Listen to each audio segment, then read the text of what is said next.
মানে আমি একটা কথা বুঝতেছি না, এই যে গোয়াবেক যে ধরে দিতেছে আশা বলে নামে, আশা বলে যদি এইবার যদি এমএলএ জিকে তাহলে একের অবস্থাটা কি হবো? আমি এই চিন্তায় ঘুম পাড়া বাদে দিছি। এই তোরা যদি গোয়াবেক দিবি, তোরা দল না গোয়াবেক দেশ খেয়ে নিগে ভালো করে দে, তোর দল না গোয়াবেক দিলি খেয়ে নিগে এমনিতে।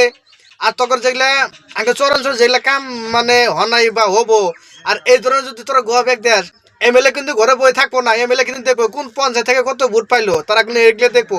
এগুলো দেওয়ার পরে হে তারা পঞ্চায়েতে বাজাতে কাম করবো। আর এই যদি না হয়, তোরা যে ধরনের গোয়া ব্যাগ দিতে চাস পঞ্চায়েতের থেকে, তোরা গোয়া ব্যাগ দিতে চাস যদি জিকে, শিখি পার্সনও কাম করবো না। মূর্খরা শুনে রাখ, শিখি পার্সনও কাম করবো না।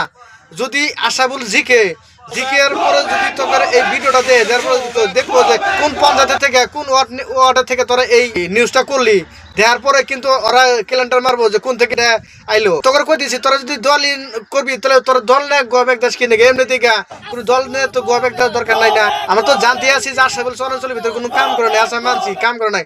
আজকে আব্দুর রহিম আইসে এই বরপাড়া থেকে, ও আসে কি আগে চরের ভিতরে কোনোদিন আইসে কি, আগে পরে আইসে কি?